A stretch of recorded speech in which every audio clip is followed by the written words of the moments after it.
Oke, kita bersama akan memulai untuk pembelajaran firman Tuhan hari ini. Kita belajar firman Tuhan secara sederhana melalui sarana Zoom, dan mudah-mudahan menjadi berkat bagi kita semua. Di usia muda kita belajar firman Tuhan dan kiranya menjadi penuntun yang baik bagi langkah hidup kita di setiap harinya. Mari bersama kita bersatu hati dalam doa. Tuhan Yesus, kami mengucap syukur bahwa oleh kebaikan-Mu pada siang hari ini kami boleh ada, Tuhan, bersekutu melalui sarana Zoom ini, Tuhan, untuk kami boleh belajar firman Tuhan. Kiranya yang kami pelajari boleh menjadi hal yang baik, bermanfaat bagi iman kami, dan kami juga menjadi pelaku firman. Dalam nama Tuhan Yesus, kami berdoa dan mengucap syukur. Amin. Iya, puji Tuhan. Berapa hari kalian libur, tentunya besok bisa sekolah dalam keadaan yang fresh lagi. Kalau libur kemarin dimanfaatkan tidur siang gitu apa enggak ya? Niku gitu. Yang Iya, terbiasa. Pak. Kan siang biasanya sekolah bisa dibuat tidur kemarin. Nelva ngapain kalau libur kemarin? Di rumahnya sih, Pak. Tidur siang, istirahat.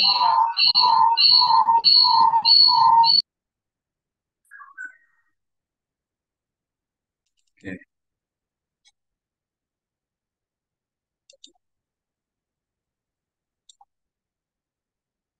sebentar. Saya ulangi nge-share-nya. Oh, ini dia.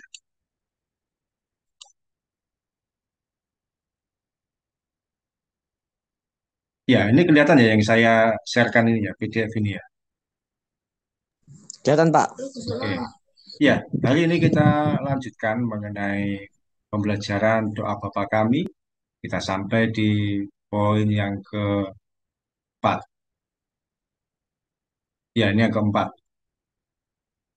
Dasarnya tetap dari Matius pasal 6 yang seringkali dijadikan bahan untuk doa Bapa kami. Walaupun sebenarnya Tuhan Yesus juga mengajarkan doa Bapa kami juga dicatat oleh kitab Lukas. Tapi yang seringkali kita ucapkan dari kitab Matius karena eh, tidak terlalu panjang. Matius 6 ayat 12 firman Tuhan berkata, "Dan ampunilah kami akan kesalahan kami, seperti kami juga mengampuni orang yang bersalah kepada kami." Doa Bapa kami pada bagian yang ini berbicara mengenai pengampunan dan mengajarkan kita untuk mengampuni orang lain, tapi juga Tuhan mengajarkan kita untuk kita datang kepada Dia, minta pengampunan. Bagian pertama dikatakan, dan ampunilah kami akan kesalahan kami. Artinya, kita berdoa minta pengampunan pada Tuhan ketika kita dalam kondisi atau situasi yang bersalah. Pembelajaran yang pertama mengenai pengampunan yaitu Tuhan mau mengampuni setiap dosa kita. Nah, tolong Niko dibaca ini 1 Yohanes 1 ayat 9. 1 Yohanes. Yohanes 1 ayat 9. Jika kita mengaku dosa kita, maka Ia adalah setia dan adil, sehingga Ia akan mengampuni segala dosa kita dan menyucikan kita dari segala kejahatan. Ya, oke. Puji Tuhan. Firman Tuhan mengajarkan bahwa ketika kita mengaku dosa kita, maka Tuhan akan mengampuni segala dosa kita. Dia mengampuni segala pelanggaran kita, menyucikan kita dari segala kejahatan. Bahkan di kitab Mazmur dikatakan segala dosa dan pelanggaran kita tidak lagi diperhitungkan. Nelva, bacakan Mazmur 103 ayat 10 sampai 12. Ini jadi lagu yang terkenal juga. Mazmur 103. 100 ayat 10 sampai 12. Tidak dilakukannya kepada kita setimpal dengan dosa kita, dan tidak dibalasnya kepada kita setimpal dengan kesalahan kita. Tetapi setinggi langit di atas bumi, demikian besarnya kasih setianya atas orang-orang yang takut akan Dia. Sejauh timur dari barat, demikian dijauhkannya daripada kita pelanggaran kita. Ya, ini kan jadi lagu yang terkenal, yang beberapa tahun lalu seringkali dinyanyikan di gereja atau di persekutuan. Mungkin kalian juga mengenali sejauh timur dari barat, kau mengampuni dosaku. Tuhan ketika mengampuni segala dosa dan pelanggaran kita, tidak lagi diperhitungkan lagi. Detik ketika kita minta ampun pada Tuhan, Tuhan mengampuni kita. Tapi jaminan pengampunan ini Tuhan berikan kepada kita supaya kita hidup berkenan di hadapan Tuhan. Bukan untuk hidup yang sembarangan. Artinya kalau hari ini Nelva dan Niko punya kesalahan dan dosa pada Tuhan, lalu berdoa minta ampun, Tuhan Yesus ampuni. Tapi bukan berarti, oh besok saya berbuat dosa lagi, Tuhan pasti ampuni. Itu tidak demikian. Bukan sengaja berbuat dosa. Kalau sengaja berbuat dosa, maka kita sedang mempermainkan Tuhan. Tapi ketika satu kali dalam kondisi kita tidak sadar, bukan tidak sadar, tapi tidak sengaja atau sengaja, tapi bukan bermaksud demikian, kemudian berbuat salah, misalkan marah-marah pada teman. Kan namanya marah-marah pada teman itu, emosi itu kan eh, antara tidak sengaja atau sengaja, ya kan sama saja. Marah-marah membuat orang lain terluka. Oh, sadar, saya salah di hadapan Tuhan. Dia minta ampun. Tuhan mengampuni. Tapi juga bukan berarti besoknya berbuat hal yang sama. Tidak demikian. Kita akan terus menjaga diri bahwa saya tidak boleh berbuat yang sama. Nanti hidup kita tidak akan berkenan di hadapan. Contohnya, seorang pemain sirkus. Sirkus itu sekarang jarang ada pertunjukan sirkus ya. Misalkan seorang yang dia naik ke atas, akrobat, seorang yang melemparkan dirinya dari satu tiang ke tiang yang lain, dia akan membuktikan bahwa dia tidak akan terjatuh. Kemudian lompat ke tiang yang berikutnya. Biasanya kalau seperti itu di bawah itu ada pelampung, ada penampungnya, ada kasur yang empuk. Jadi sewaktu-waktu orang yang di atas itu jatuh, dia tidak celaka. Tapi apakah berarti orang yang bermain sirkus melemparkan dirinya dari satu tiang ke tiang yang lain, ke tiang yang lain, itu akan sengaja menjatuhkan dirinya ke bawah? Tentu tidak mungkin. Karena itu akan membuat pertunjukan menjadi tidak bagus lagi. Dia akan terus bermain dengan sebaik mungkin. Bermain dengan sebaik mungkin. Walaupun di bawah itu ada uh, penampung atau pengamannya. Jadi demikian juga pesulap-pesulap yang sering kita lihat, yang terkenal misalkan Deddy Kobuser ataupun Limbat, mereka juga punya alat untuk menahan dirinya yang kita mungkin tidak tahu. Mungkin kalau Limbat dia ditusuk-tusuk badannya atau diiris-iris lidahnya, tapi tidak celaka, tentu dia sudah punya eh, hal yang menahan dirinya supaya tidak terjadi hal yang celaka. Tapi tentu dia tidak akan sengaja berbuat yang salah. Dia akan bermain secantik mungkin sehingga kita merasa bahwa oh dia hebat. Padahal sudah ada triknya. Yang juga Tuhan mengampuni setiap dosa kita. Karena itu ketika kita ada kesalahan, ada pelanggaran dan kita menyadari cepat-cepat datang pada Tuhan kita. Dan Tuhan berjanji ketika kita datang pada Tuhan untuk minta pengampunan, Tuhan mengampuni. Dari pikiran kita, perkataan kita, mata kita, perasaan kita yang mungkin sedang kecewa sama orang lain, atau dari tindakan kita, firman Tuhan berkata, ampunilah akan kesalahan kami. Jadi kita berdoa, Tuhan ampuni saya. Pelajaran pertama bahwa Tuhan itu mau mengampuni setiap dosa. Jangan menghindar Tuhan yang mau menyelesaikan bagi kita. Karena Tuhan sudah mati menebus dosa kita, jadi dia mau mengampuni. Yang pertama, pembelajaran yang kedua kita belajar mengenai pengampunan. Untuk sesi hari ini, pelajaran firman Tuhan hari ini kita belajar tentang pengampunan. Dikatakan di Matius 6, seperti kami juga mengampuni orang yang salah pada kami. Jadi Tuhan mau kita belajar mengampuni. Ayatnya di Markus 11 ayat 25. Kali minta tolong Niko, Markus 11 ayat 25. Markus 11 ayat 25. Ya, Dan jika kamu berdiri untuk berdoa, ampunilah dahulu sekiranya ada barang sesuatu dalam hatimu terhadap seseorang, supaya juga Bapamu yang di sorga mengampuni kesalahan-kesalahanmu. oke. Terima kasih. Oh, apa sih pengampunan? Pengampunan itu artinya kita menutup kesalahan orang lain dan membuka lembaran baru tanpa mengingat lagi masalah yang lalu. Sekali lagi, Mengampuni itu apa? Menutup kesalahan orang lain dan membuka lembaran yang baru tanpa mengingat lagi masalah yang lalu. Misalkan Nelva sedang konflik dengan seorang teman. Satu kali, ya sudahlah, saya ampuni dia. Ketika mengampuni, itu bukan berarti lupa dengan kesalahan dia, tapi menutup. Menutup itu apa? Sudah, saya tidak mau lagi mengingat masalah. Saya tidak mau lagi eh, hidup dalam kesalahan dia yang lalu. Kesalahan yang dia yang lalu sudahlah, saya berhentikan. Tidak lagi menghalangi. Jadi kita menutup kesalahan orang lain dan membuka lembaran baru tanpa mengingat lagi masalah. Karena itu di kekristenan diajarkan bahwa kita tidak hanya mengampuni, tapi juga melupakan. Kalau orang dunia punya prinsip, kita boleh memaafkan, tapi kita nggak bisa melupakan. Nah, itu orang. Kita memang tidak bisa melupakan, misalkan Niku punya salah kepada Nelva, kemudian tidak bisa Nelva harus lupa sama sekali dengan perbuatannya Niku. Tentu masih ingat, tapi tidak mau mengingat lagi. Tidak mau menaruh dalam pikiran. Sudahlah, tidak bisa diingat-ingat. Jadi menutup kesalahan orang lain dan membuka lembaran baru tanpa mengingat lagi masalah.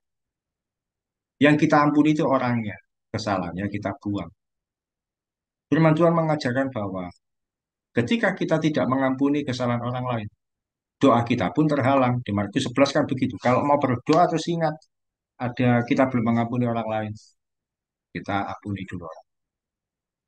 Kalau kita tidak mengampuni kesalahan orang lain, doa kita tidak akan didengar Tuhan.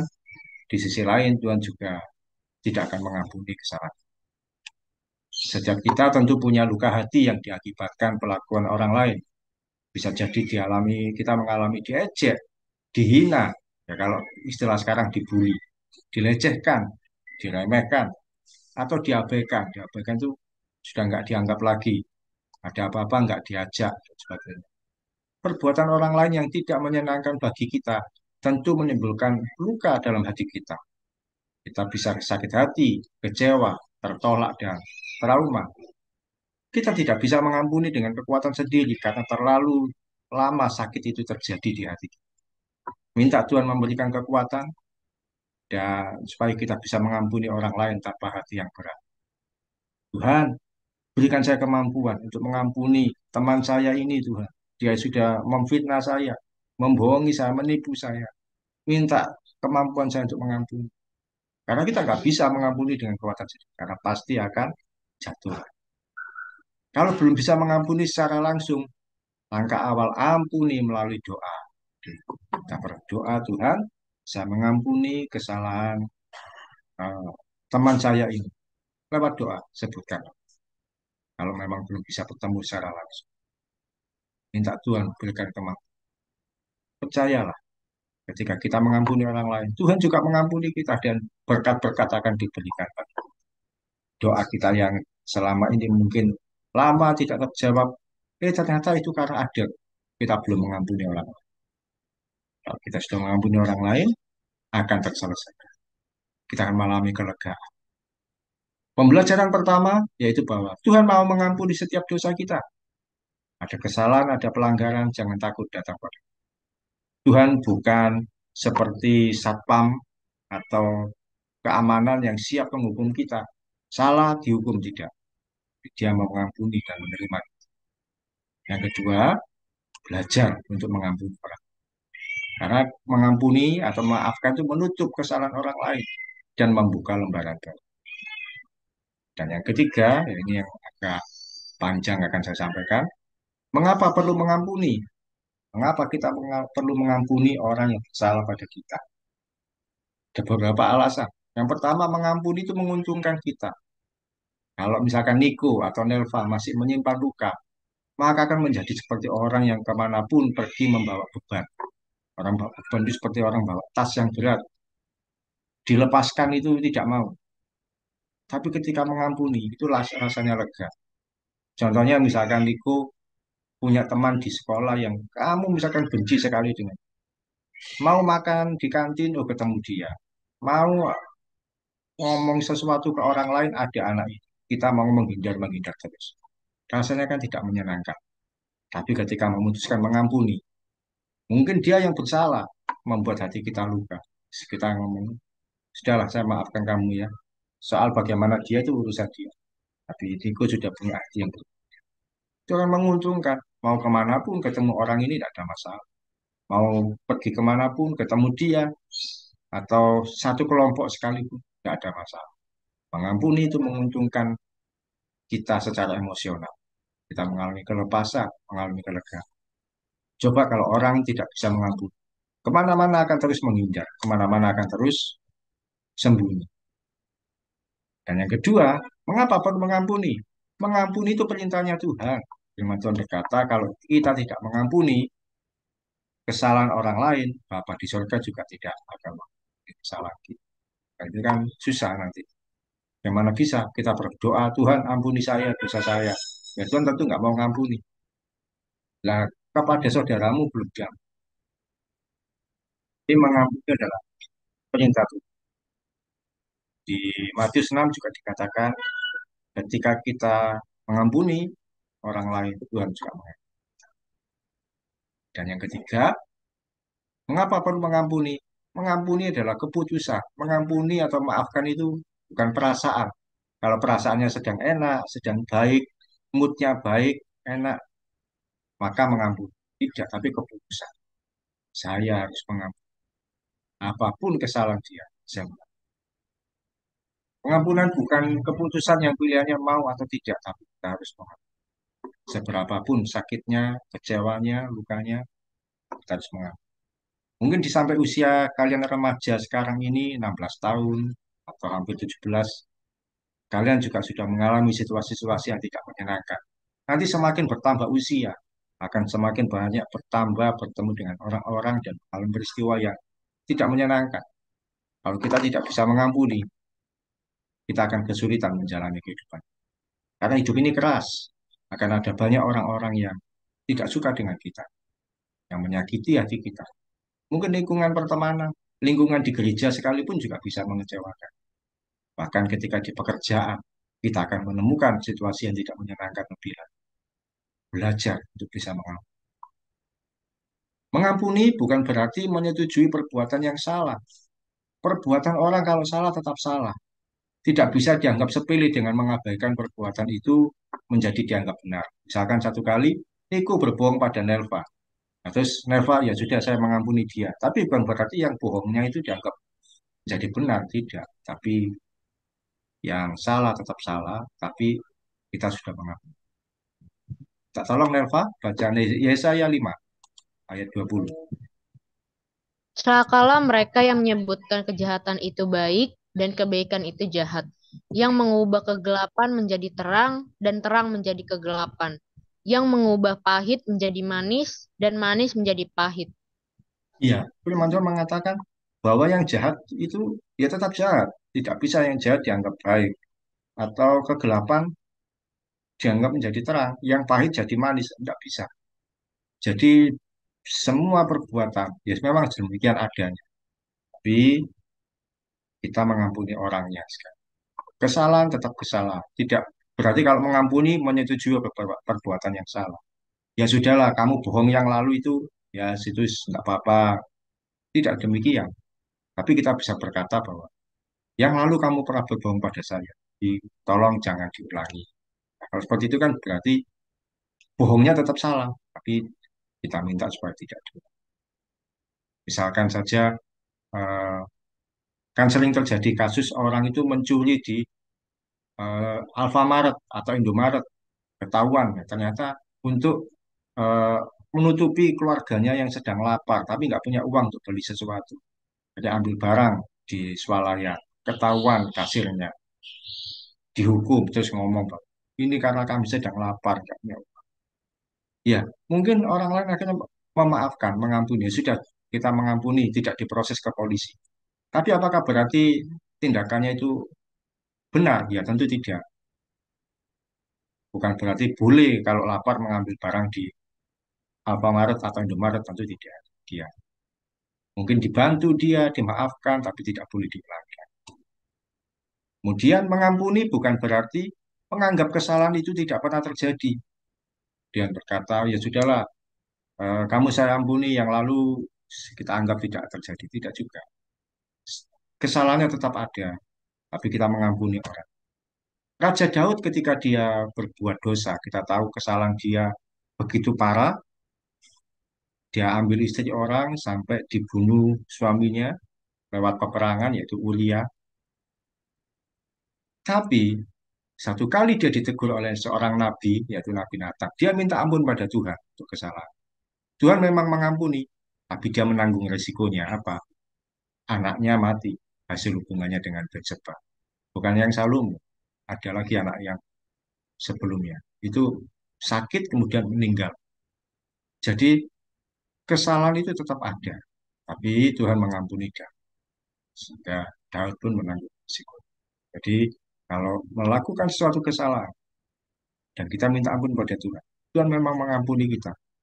Tapi kesalahan kita eh, memang pernah terjadi. Bukan berarti diperbolehkan atau dibenarkan, tetap tidak. Dan yang terakhir, mengampuni bukan berarti mempercayai seorang tersebut dengan mudah. Memang kita mengampuni kesalahan orang tersebut, namun bukan berarti kita bisa secara langsung mengajak dia untuk bekerjasama. Kadang-kadang ketika ada teman yang membohongi kita berkali-kali, dan satu kali ya sudahlah, saya mengampuni dia. Tapi kita juga akhirnya menjaga jarak. Saya tidak akan lagi mempercayai dia untuk hal yang lain. Saya tetap berteman baik, tapi untuk hal yang ini saya tidak akan ajak dia. Misalkan dia membohongi tentang uang, kalau saya pinjam uang, nah, ternyata untuk digunakan. Kalau gitu tidak akan saya pinjami uang dan sebagainya. Orangnya kita ampuni, tapi perbuatannya kita hindari. Saya pernah mengalami ada orang-orang yang eh, dia itu pinjam uang ke sana kemari, ternyata digunakan untuk foya-foya, jalan-jalan untuk hal yang bukan kebutuhannya, jalan-jalan ke sana kemari, hal yang menyenangkan. Tapi begitu keuangannya habis, dia bingung untuk kebutuhannya, cari pinjaman ke sana kemari. Hal yang seperti itu tentu akan menyulitkan. Saya mengampuni orang itu, tapi saya tidak akan meminjami dia kalau dia butuh keuangan. Nah, dia ketika ada uang digunakan untuk hal yang sama. Jadi kadang-kadang kita juga tidak harus mempercayai orang tersebut dengan mudah. Tapi tetap berteman dengan baik, tidak apa-apa. Jadi ini pelajaran tentang pengampunan, sesuatu hal yang Tuhan Yesus ajarkan bagi kita bahwa Dia mau kita mengampuni orang bersalah pada kita. Bahkan seberapa kali kita mengampuni, tidak ada batas ukuran untuk kita mengampuni seseorang. Terakhir ayatnya, Niko, Matius 18 ayat 21. Ini ayat terkenal sekali. Matius 18 ayat 21 sampai 22. Kemudian datanglah Petrus dan berkata kepada Yesus, "Tuhan, sampai berapa kali aku harus mengampuni saudaraku jika ia berbuat dosa terhadap aku? Sampai 7 kali?" Yesus berkata kepadanya, "Bukan. Aku berkata kepadamu, bukan sampai 7 kali, melainkan sampai 70 kali 7 kali." Ya, saya percaya bahwa Tuhan Yesus tidak sedang berbicara tentang rumus matematika, bahwa kamu harus mengampuni sampai 70 kali tidak, tapi bahwa ini pengertian yang tidak terbatas. Pengertian Petrus mengampuni 7 kali. Tuhan Yesus berkata, tidak 70 kali 7 kali. Jadi maksudnya itu lebih dari yang ditawarkan oleh Petrus. Misalkan Petrus ngomong, saya harus mengampuni sampai 3 kali. Tuhan Yesus mengatakan, tidak, tapi 30 sampai 3 kali ya. Bisa jadi seperti itu. Jadi di luar yang keterbatasan kita sebagai manusia, di situ kita minta ampun pada, kita minta kekuatan pada Tuhan, bisa mengampuni seseorang.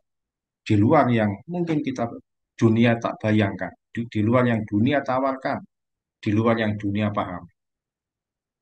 Kalau kadang-kadang kita memberi toleransi pada orang 1 2 kali bisa saya ampuni, tapi lebih dari itu tidak. Tapi firman Tuhan mengajarkan tidak terbatas.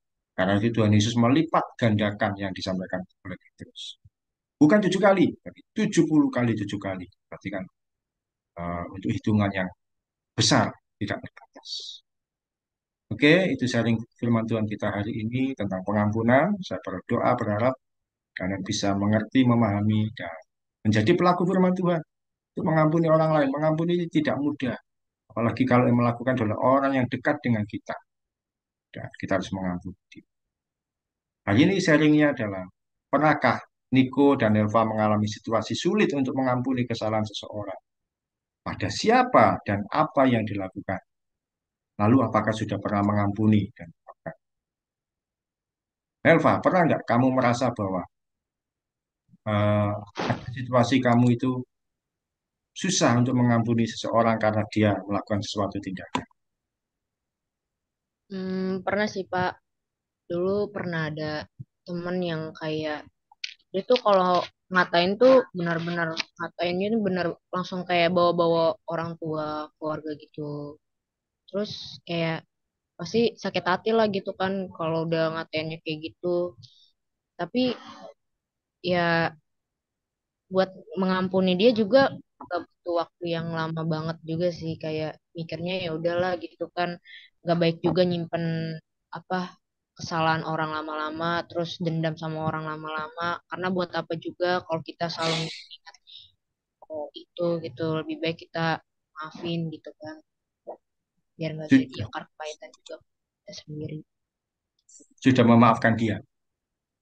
Sudah. Gitu. Gimana rasanya kalau memaafkan? Lega sih, pasti nggak inget-inget hal-hal yang bikin sakit hati.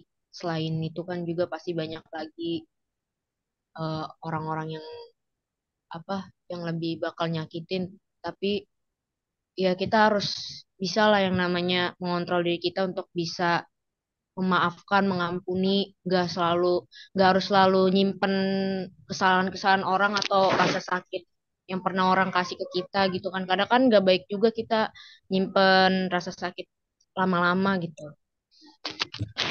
Itulah. Ya. Sebenarnya kan Biar kita juga Nelva tenang. bisa mengalami titik bahwa saya bisa maafkan dia, mengampuni dia, meskipun tidak mudah dan perlu waktu yang lama. Niko, adakah hal yang kamu alami pernah seseorang menyakiti kamu dan kamu susah untuk mengampuni, maafkan dia pada siapa? Pernah sama saudara. Wah, gimana itu? Apa yang dilakukan? Apa ya? Sifatnya kayak sombong gitu. Suka pamer-pamer. Ya, Terus apa? Belagu. oh, Bikin kesel saya gitu.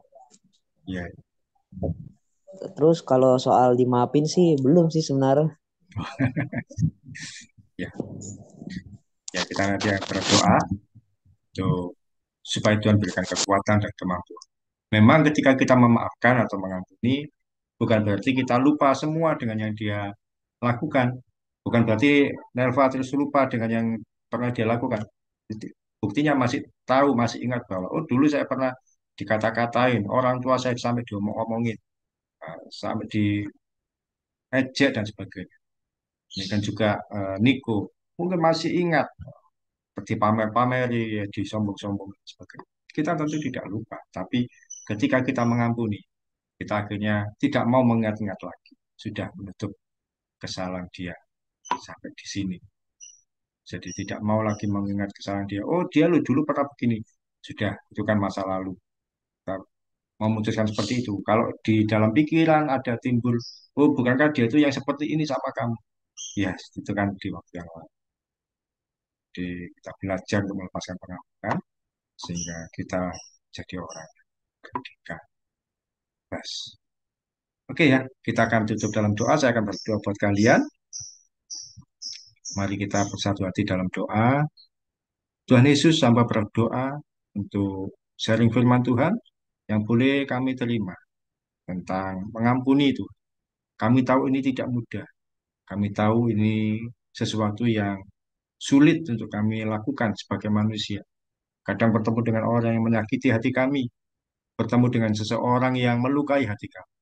Tapi kami mau belajar untuk melepaskan pengampunan. Tadi hamba berdoa Tuhan untuk Nelva ketika bertemu dengan orang lain lagi yang menyakiti hati, berikan dia kemampuan. Di dalam nama Yesus Tuhan berikan kekuatan. Juga untuk Niko ya Tuhan. Kalau ada orang-orang yang menyakiti hati dia, melukai dia, membuat dia kecewa, siapapun yang berlaku kepada dia, kami berdoa di dalam nama Yesus. Niko Tuhan berikan juga damai sejahtera untuk bisa mengampuni. masuk kepada saudaranya itu ya Tuhan yang mungkin menyebalkan hati, menjengkelkan diri. Kiranya di dalam nama Yesus, kalau tersebut nama itu, Niko bisa mengampuni. Dan hari ini akan berdoa pengampunan dari Tuhan ada atas Niko dan Niko bisa mengampuni saudara. Kami serahkan Tuhan depan kami dalam tangan Tuhan. Dan percaya hari-hari yang kami lalui tidak akan pernah mudah. Tapi berjalan bersama dengan Tuhan Yesus, kami pasti bisa melaluinya dan mengalami kemenangan. Berkati Niko dan Elva dalam studinya, berkati keluarganya juga Tuhan dengan pemeliharaan yang sempurna, berkati untuk pertumbuhan iman mereka dari hari ke hari. Di dalam nama Tuhan Yesus, kami berdoa dan ucap syukur. Amin. Oke, terima kasih Niko dan Elva. Sampai jumpa minggu depan. Terima kasih, Pak.